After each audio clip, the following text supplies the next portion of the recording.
Hello, today we're looking at electrical resistance, reactance and impedance. This video follows on from the video on alternating current, AC, which I did in the A-level physics revision series. This video is itself not part of the A-level revision series because, as far as I know, there is no A-level subject which covers impedance. But please tell me if I'm wrong and I will put it in the A-level playlist. But as far as I'm aware, this material is more appropriate for students at university. So although we'll be looking at the AC effects, the alternating current effects on impedance, let's first just remind ourselves what we mean by direct current and the resistance associated with direct current. Direct current, for example, comes from a battery, and if you were to put a voltmeter across a battery and measure the voltage, this is the voltage, over a period of time, you would expect that as long as the battery has a useful life, that the voltage would remain the same unchanged. If it's a 9-volt battery, then the voltage will be a direct 9 volts, no change. If you then put that battery, here's the battery, across a resistance, R, then a current will flow. That current is determined, this battery has voltage V. That current and the voltage are related by Ohm's law, V equals IR. And so if the voltage is constant, and of course the resistance is constant, then that means the current is constant. So if you were to measure the current with, say, an ammeter, what you would find is this is the current, this is time. As you measured the current going through this circuit, for the useful life of the battery, the current also will be constant. And so you've got in DC a constant voltage, a constant current going through a constant resistance. Now let's take this circuit here and take the battery out and instead replace it by an alternating current supply. So we have our alternating current supply going through our resistance R. And the supply will have a voltage and there will be a current flowing through the circuit. And Ohm's law will still apply. V equals IR. But what you have to remember is that when you've got an alternating current, as we saw in the video that I've made on alternating current, the voltage is constantly changing. The resistance, of course, remains the same, so if the voltage is constantly changing, the current is constantly changing, and the mathematical representation of that is that V equals V naught sine omega t, that's V at any time t, and the current at any time t is equal to I naught sine omega t. So if we plot these on a graph, first we'll plot the voltage. That will have a sine wave shape. So at the voltage at any time, the maximum is V0. That's where this comes from. A sine term always goes between +1 and -1. So if you multiply that by V0, it means that the total voltage will vary between plus V0 and minus V0 in a sine wave. And the current will look like something like this. That's the current.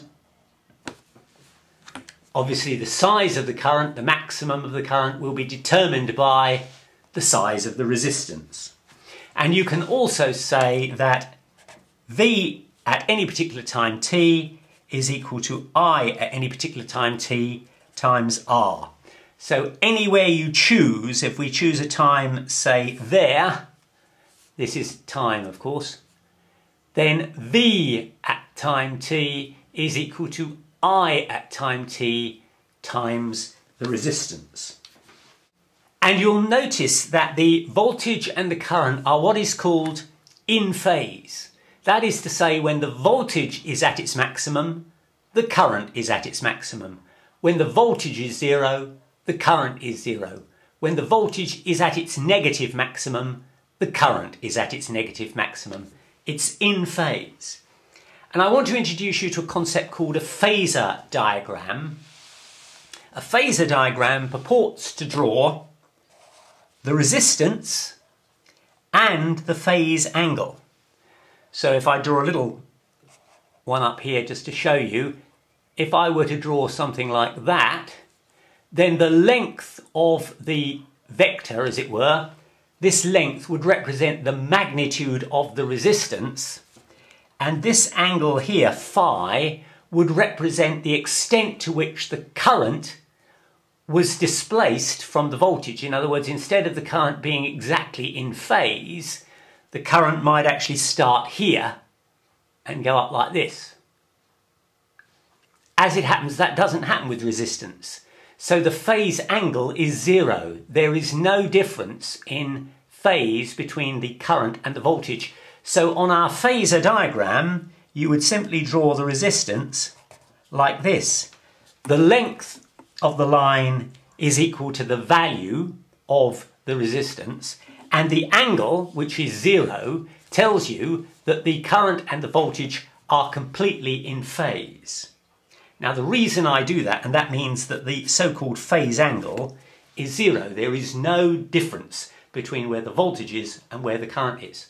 The reason I do that is because we're now going to discover two electrical devices where that is not the case. These two devices are capacitors and inductors. Let's first think about a capacitor. A capacitor is really just two metal plates opposite one another with a small gap between them. And if we think of it firstly in DC terms, so we're going to put it across a battery, then what happens?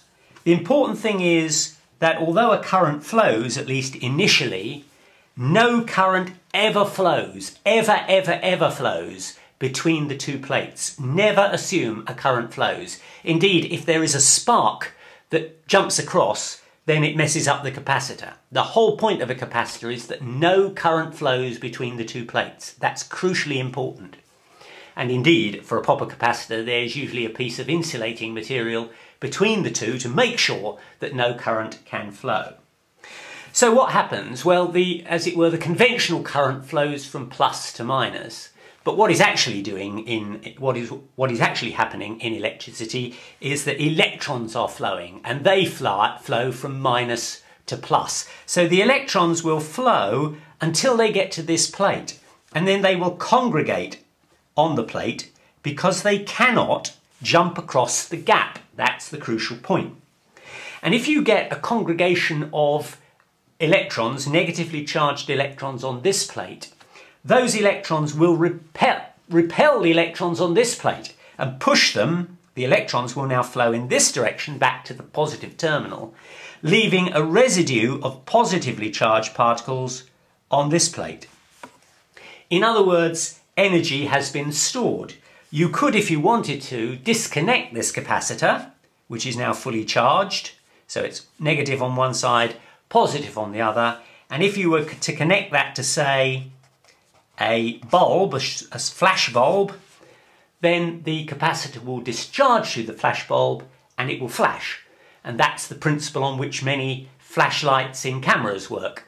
You initially charge a capacitor with the battery in the camera, and then when you flash the flashlight, the capacitor suddenly discharges through the bulb, producing a very high intensity but short-lived light. And what we say is that the capacitance of this capacitor is equal to the charge it is capable of storing on one of its plates divided by the voltage. So you can see that as the voltage increases, so the charge that the capacitor is capable of storing will also increase. Now let's think about the other device, the inductor. An inductor is basically just a coil of wire, sometimes called a solenoid. So the current, if we connect this now to a DC device, the current will flow through the coil. But what do we know about a current flowing through a wire? here's just an ordinary wire, and it has a current I flowing through it. We know that a wire that's got a current flowing through it will generate a magnetic field. That magnetic field will be around the wire. So if you think about the coil, at the top of the coil you've got a whole load of wires. Let's say the current is going in to the paper, and at the bottom of the coil you've got a whole load of wires coming out of the paper.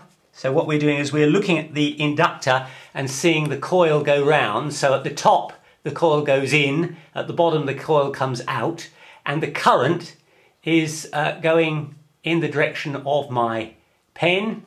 So when the current goes in, it will create a magnetic field around each of the wires in a clockwise direction. And when it comes out, it will create a magnetic field in the anti-clockwise direction. So you'll notice that inside the solenoid at the top, the field is travelling in that direction because it's going around like this. So when it gets to the bottom, the field is travelling in this direction. At the top, the field is also travelling because at the top, the magnetic field goes round clockwise. At the bottom, the magnetic field goes round anti-clockwise, which means that at the top of it, the field is going in this direction. Consequently, within the centre of the solenoid, you've got a magnetic field going from one side to the other. So that could be north that side and south that side. You create a magnetic field within the solenoid. And the flux associated with that field, phi, is L, the size of the inductance, times the current flowing through the wire. L is the measure of a conductor, of an inductor, and is measured in henries.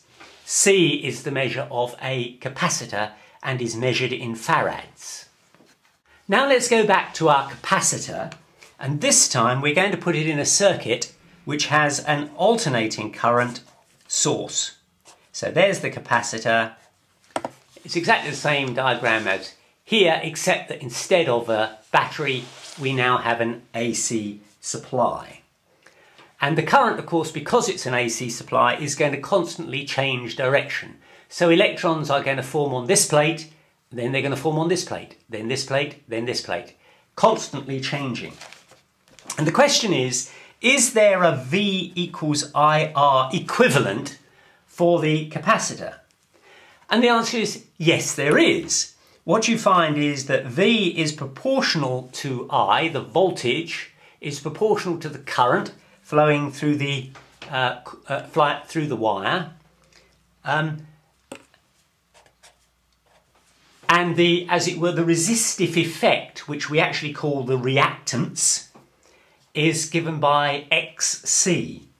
And by experiment it is found that XC is equal to 1 divided by omega C, where omega equals 2 pi F. And F is the frequency of the alternating current, the number of cycles per second. And C is just the capacitance of the capacitor. So you find that there's a resistive effect, which we call the reactance, which is equal to 1 divided by omega C.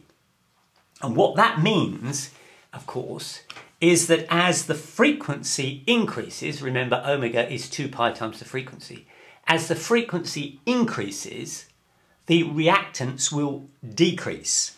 So as the frequency goes up, the reactance will go down.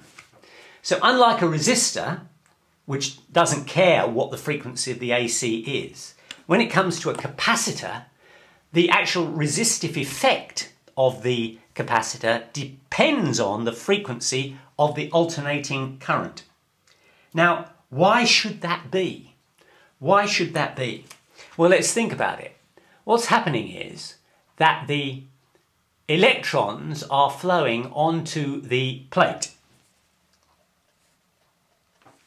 And they are going to have the effect of repelling electrons from this plate, leaving it net positively charged.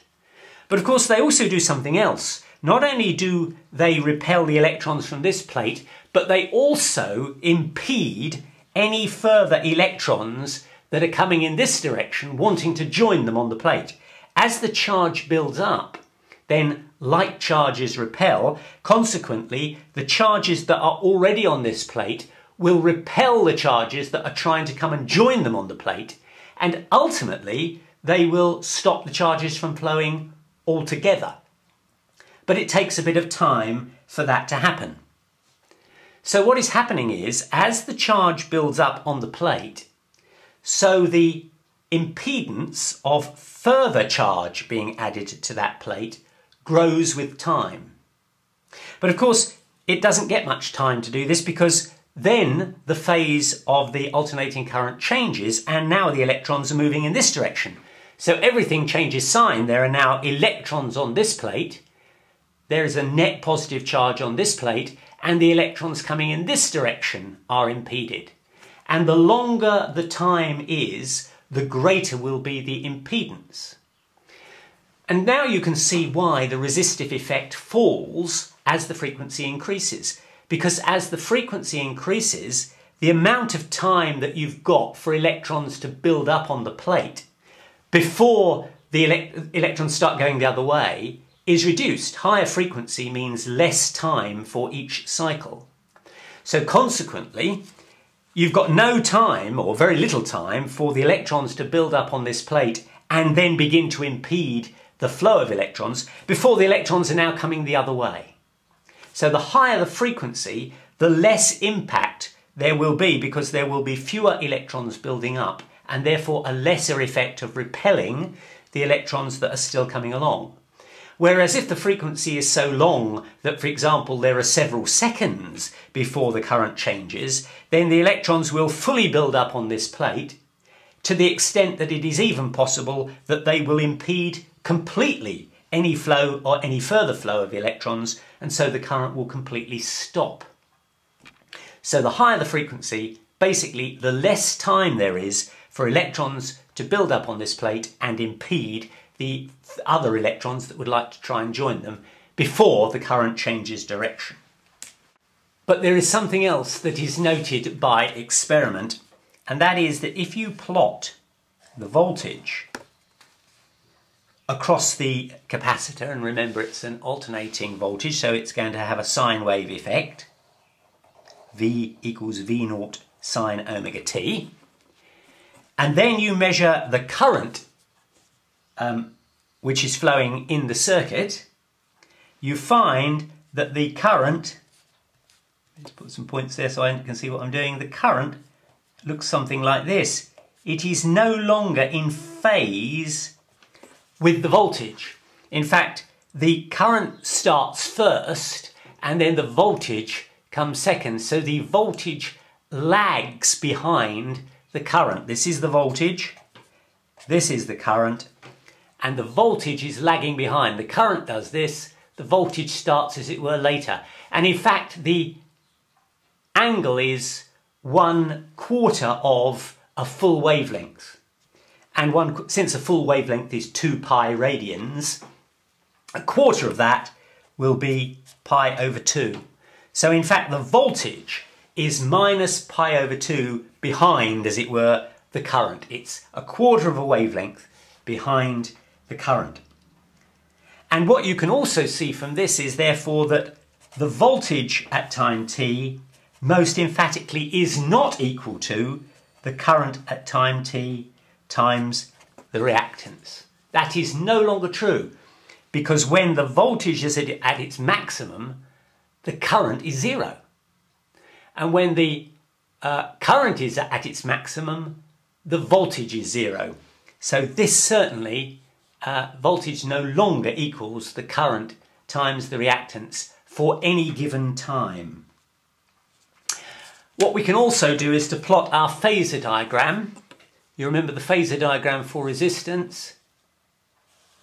For resistance, we plotted the resistance along here because the angle was 0. In other words, there was no phase angle between the voltage and the current. They were completely in phase.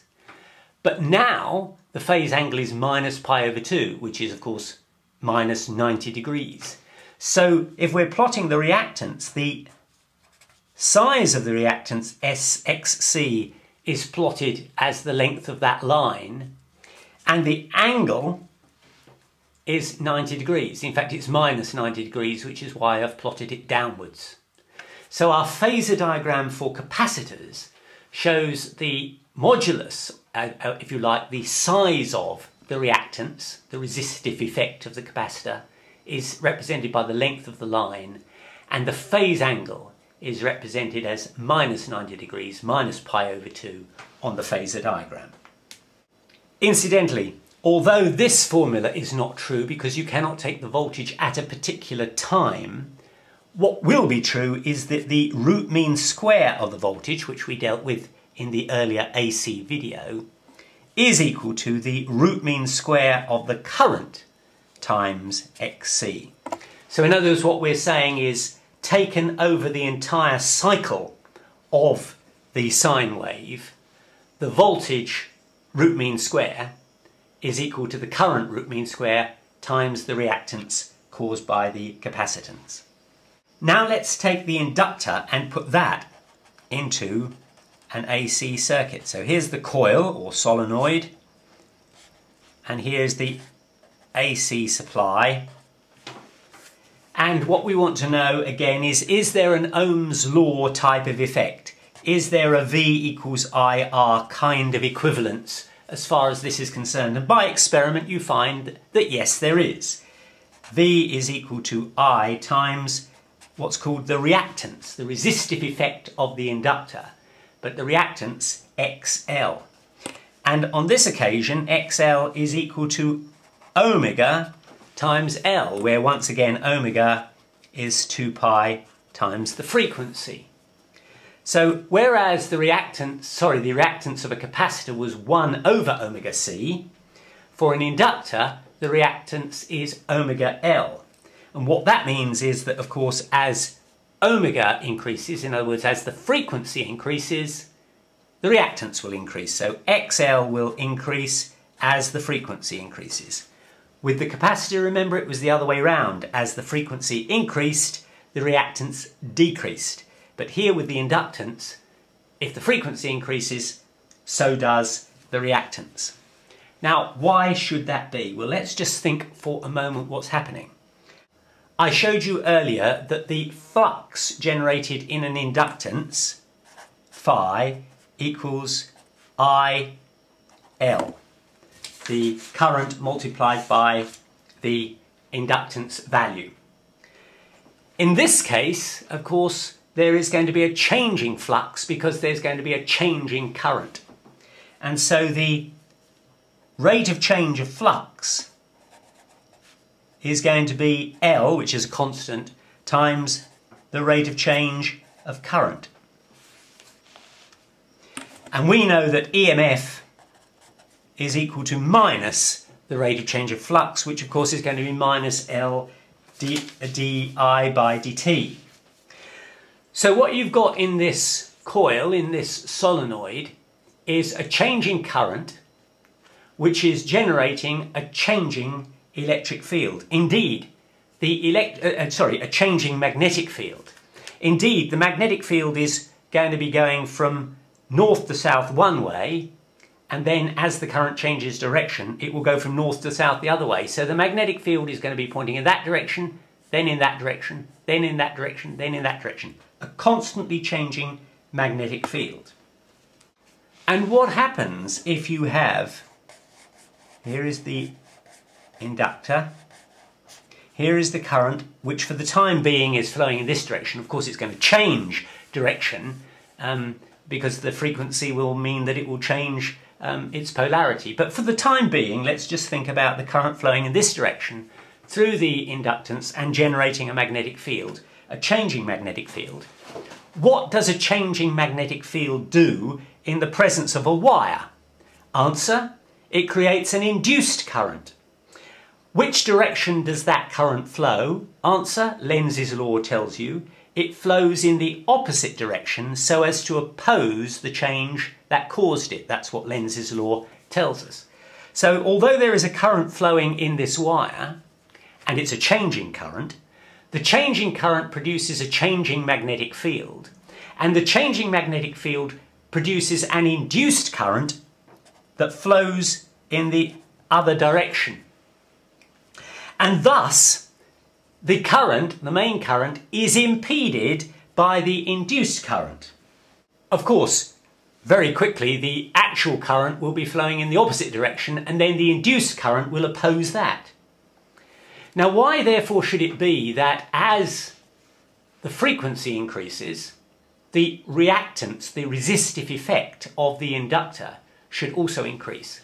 Well, think, the higher the frequency, the more rapidly the magnetic field is changing, which means that the rate of change of flux is greater. So if you have a greater rate of change of flux, you'll have a greater EMF, and that greater EMF will produce a greater induced current. So in other words, as frequency increases, that means that the rate of change of flux increases because it's changing more frequently. So that goes up. That means that the EMF increases because EMF is equal to minus d phi by dt, and that means that I induced increases, and that means that the resistive effect increases. So as the frequency increases, the resistive effect of the inductor increases, and that's why the two go up hand in hand. Now there is something else that we can note by experiment, and that is that if we look at the voltage and the current going through the inductor, here is the voltage again, sine wave from the alternating current supply. What happens to the current on this occasion? Well, this time the current lags behind the voltage.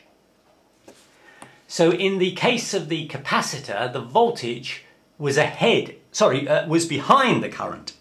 This time with the inductance, the voltage is ahead of the current. This is the voltage, this is the current. So the voltage starts out first, and then the current follows behind.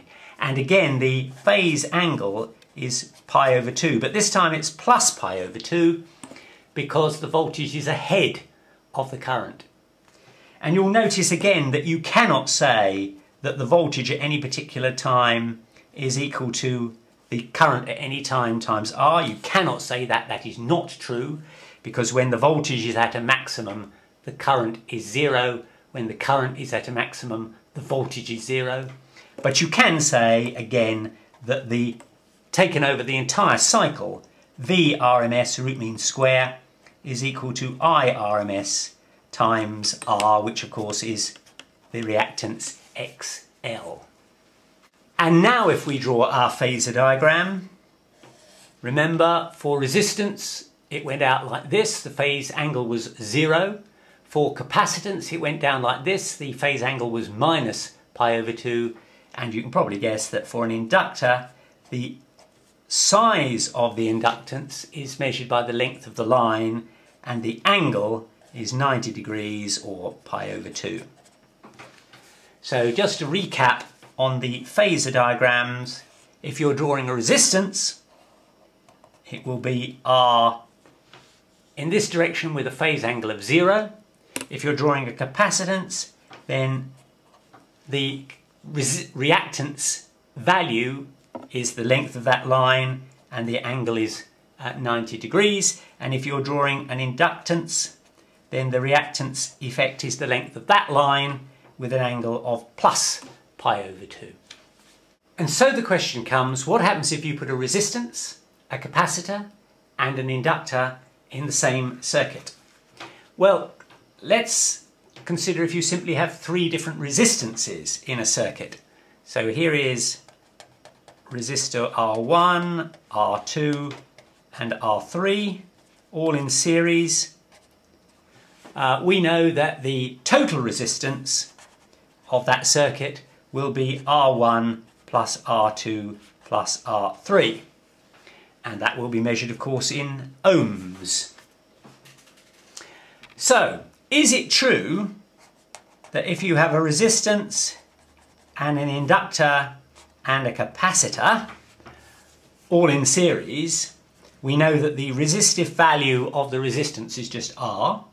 We know that the resistive value, called the reactance, of the inductor will be omega L.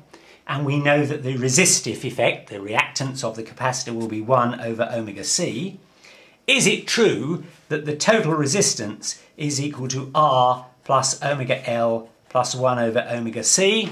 And the answer is no, that is wrong.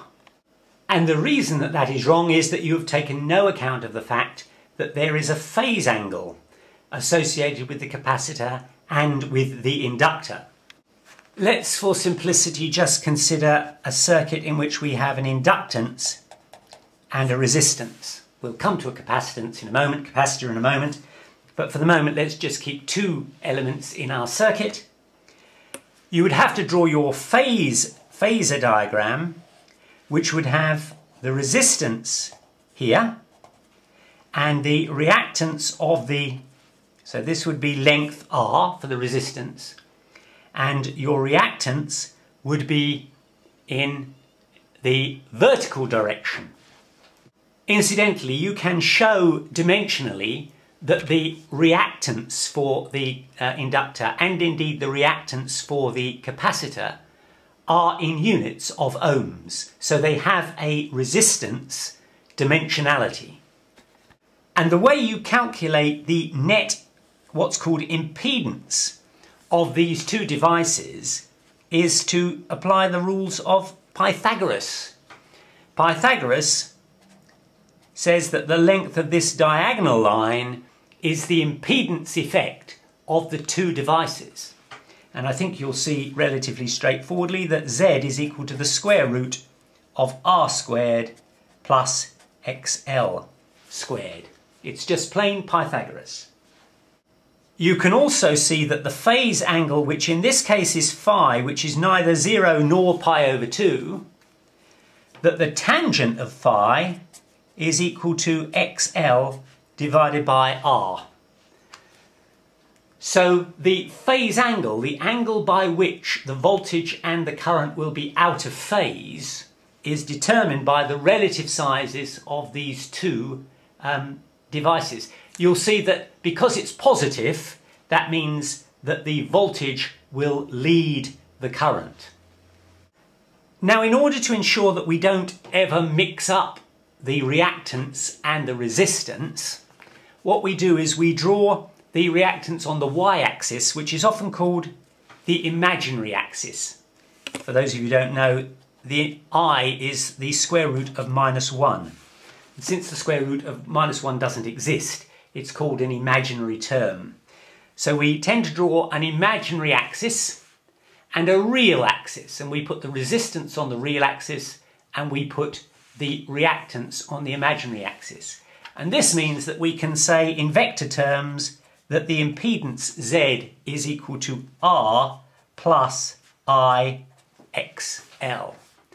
That way we've kept the two things entirely separate, because you can never mix real numbers and imaginary numbers. It's just a mathematical device. There's nothing imaginary about the reactance. It's just a mathematical device to keep the two entirely separate.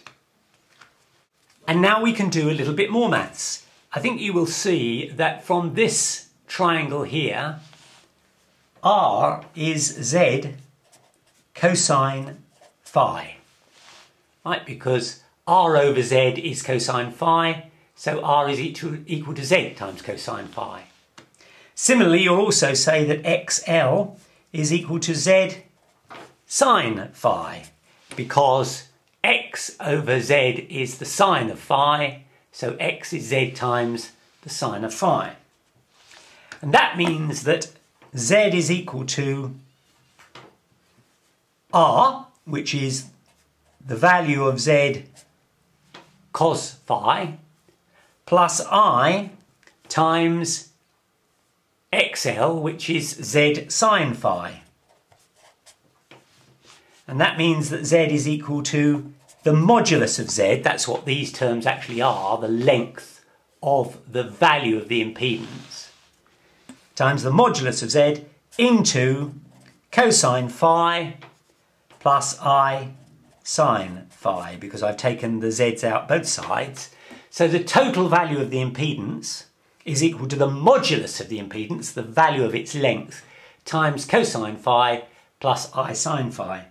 But mathematically, this term is e to the I phi, so you get that the total value of the impedance is equal to the modulus of the impedance, that is the, as it were, the absolute value of the impedance, times e to the I phi, because this term is mathematically equivalent to that term.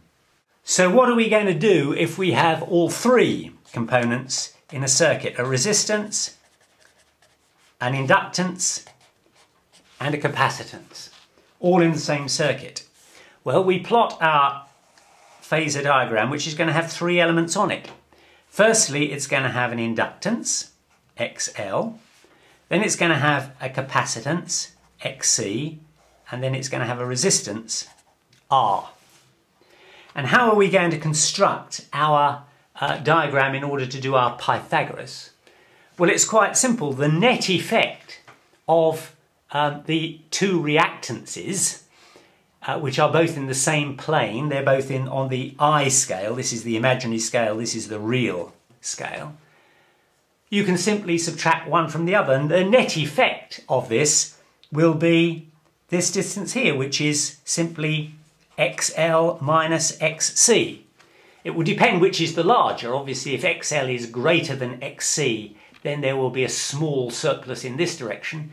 If XC is greater than XL, there will be a small net effect in this direction.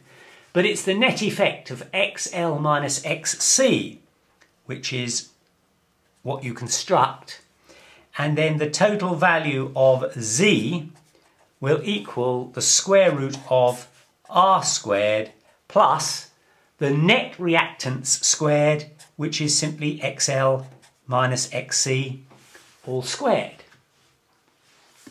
And the angle, the phase angle, which here is phi, will be given such that tan phi is equal to XL minus XC divided by R, because this value here is XL minus XC and this line here is R.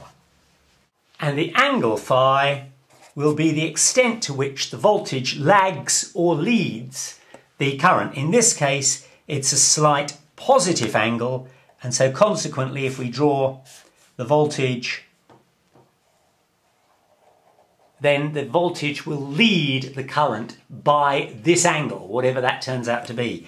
So the current will be a little bit behind the voltage by the angle that we have calculated.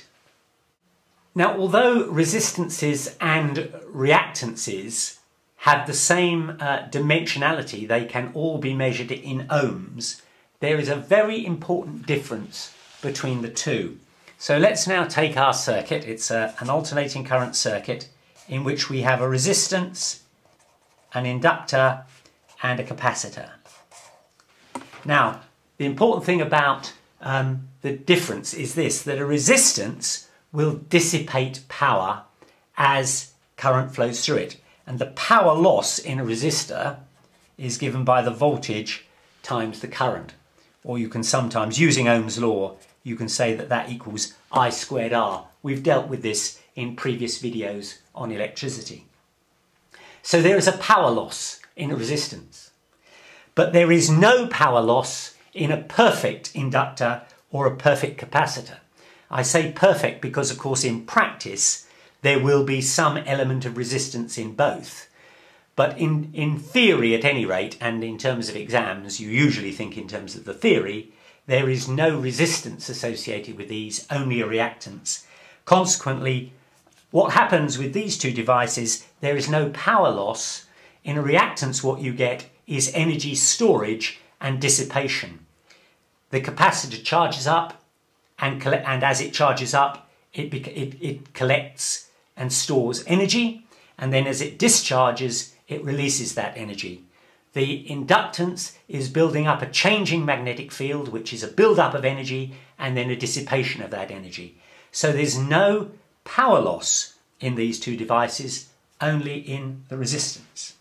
If we measure the voltage drop across these devices, firstly put our voltmeter across the resistance and get a voltage reading of VR, which is the potential drop across the resistance, and then measure the total voltage drop across the two reactances, the inductor and the capacitor, and that will give us the voltage drop Vx. And let's say the total voltage of the AC supply is V.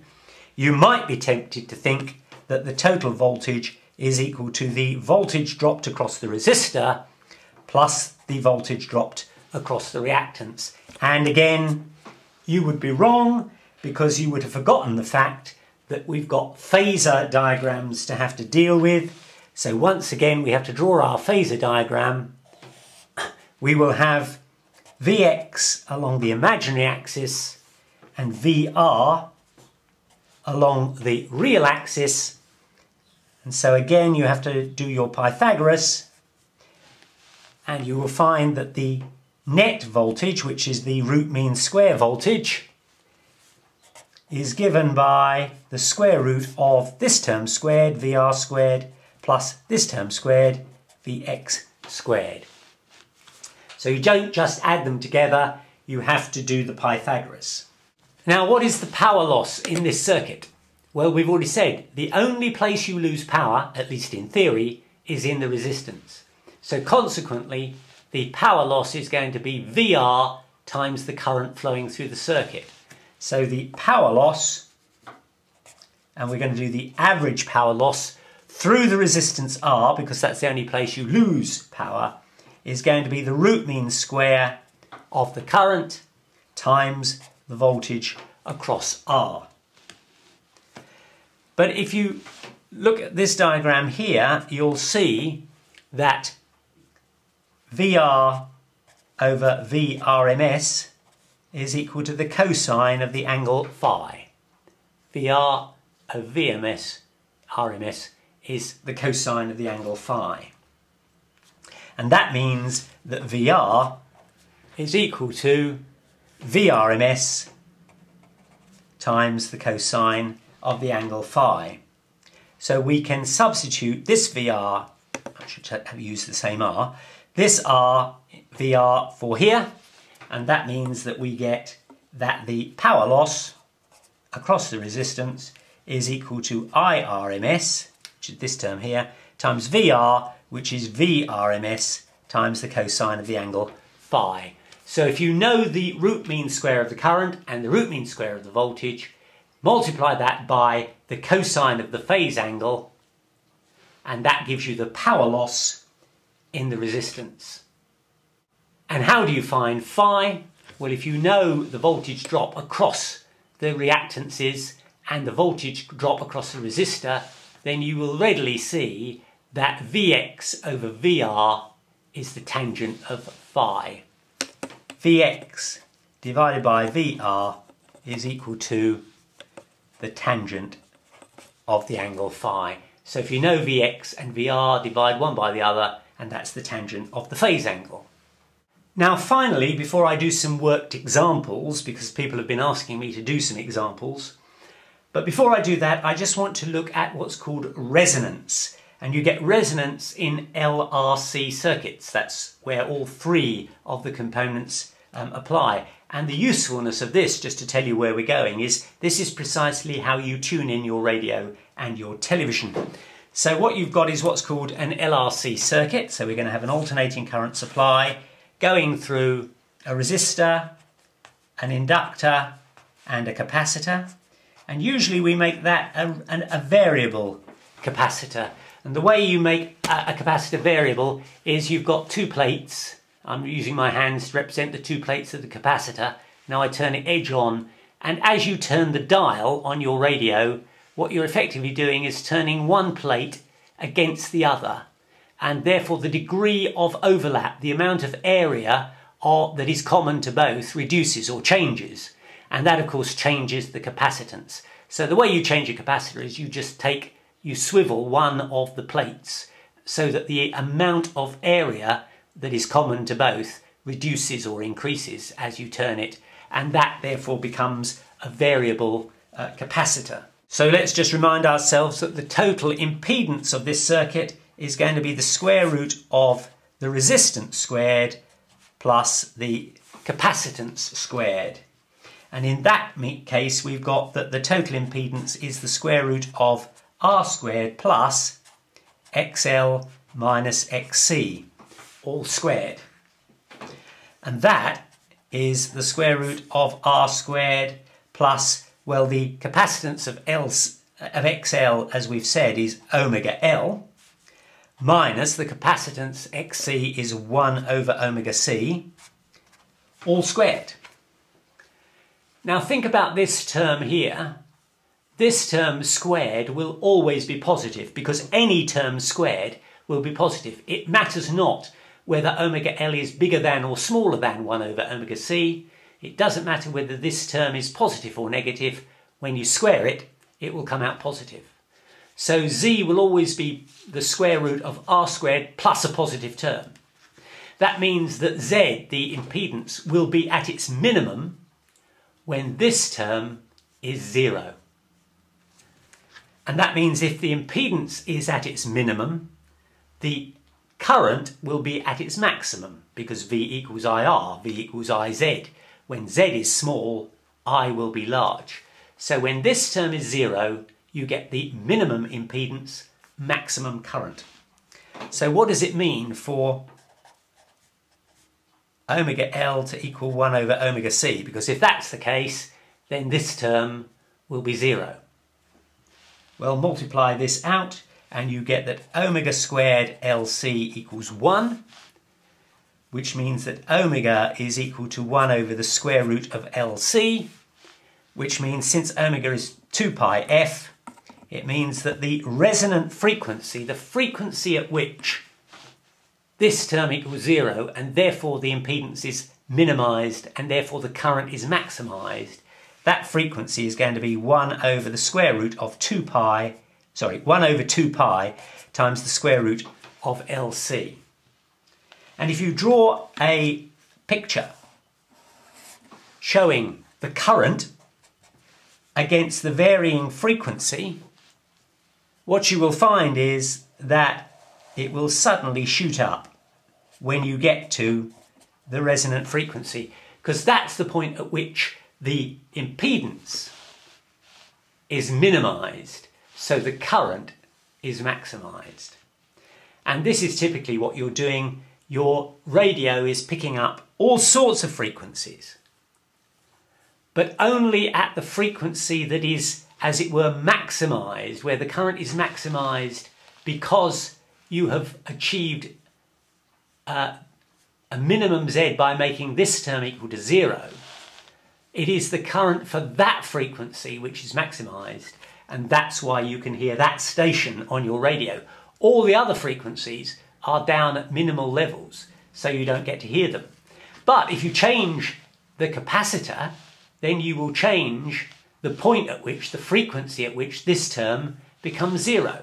And so if you change the capacitor, the resonant frequency changes to here, a second resonant frequency. So this may be one of your favourite channels, and that may be your second favourite channel. And by varying the capacitor, you can change the frequency at which the signal will be maximised. That's how, essentially, radio and television tuners work. Now, I said I'd do a couple of examples, which I dread doing because I'm terrified I shall make a mistake. So if I do, you'll tell me. But let's take the situation where we have an alternating current and a circuit which is simply a resistance and a capacitance.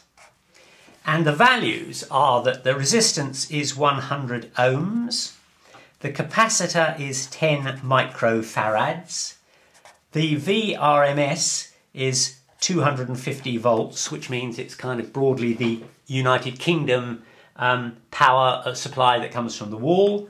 The frequency in the United Kingdom is 50 hertz. And what we want to know is what is the root mean square current that is flowing in the circuit. Well, we remind ourselves that VRMS is equal to IRMS times Z. That is essentially the Ohm's law for impedance. We also know that the impedance has a value of the square root of R squared plus the reactance squared. Reactance, of course, is the capacitor in this case. and we know that XC is 1 over 2 pi F times C. We know F, that's 50 Hertz. We know C, that's 10 times 10 to the minus 6 farads. Remember, you have to convert the microfarads into 10 to the minus 6. If you put that all in to a calculator, you should get that this is the equivalent of 318 ohms. Remember, reactance has the same dimensions as resistance, ohms. And then Z, using this formula here, will equal the square root of R squared.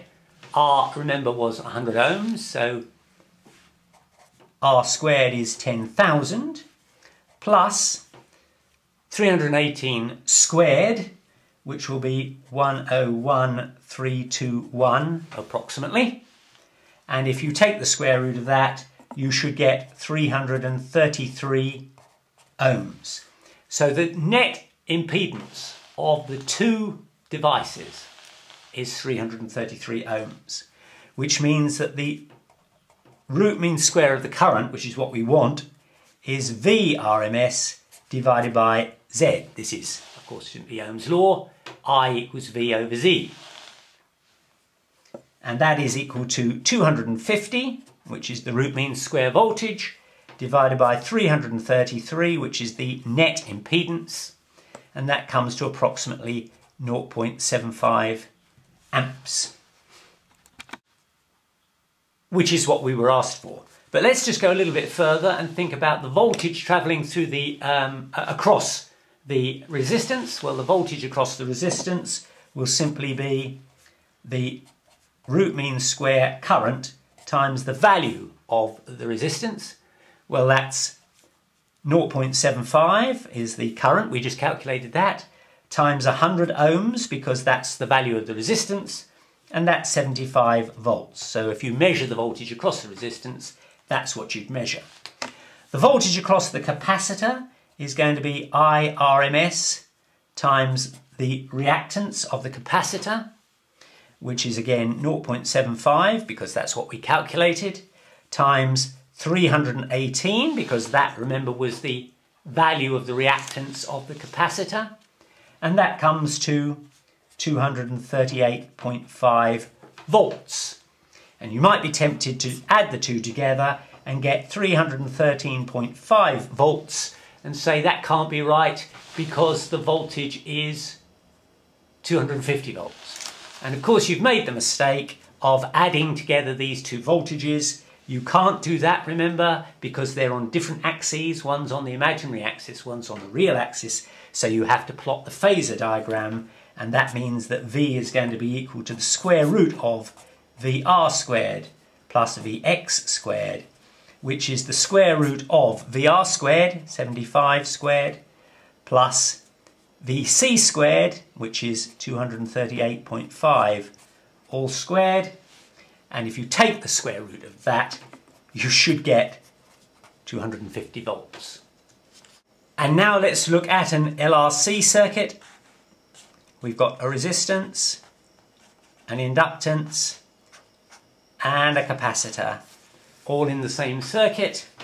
I can tell you that the resistance is 25 ohms, the capacitance is 50 microfarads, the inductance is 200 millihenries, the RMS voltage again is 250 volts, and the frequency is 50 Hertz, what you'd get from the UK mains broadly.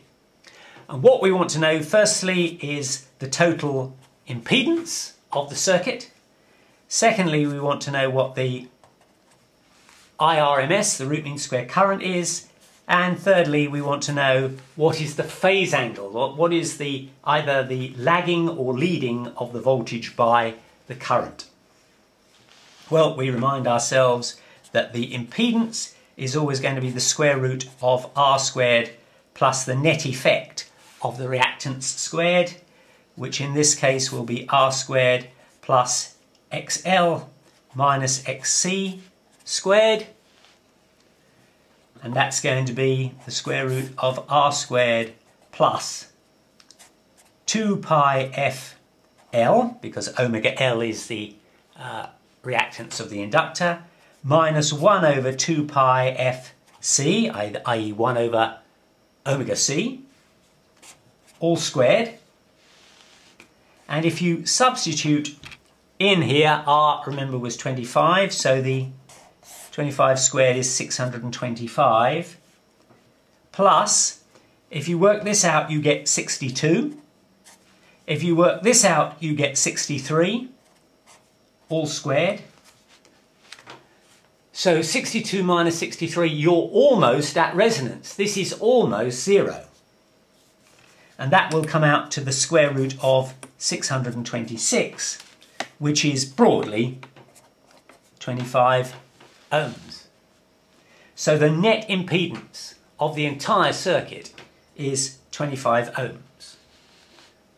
We know that VRMS is equal to IRMS times Z, and of course we know that VRMS is 250 volts.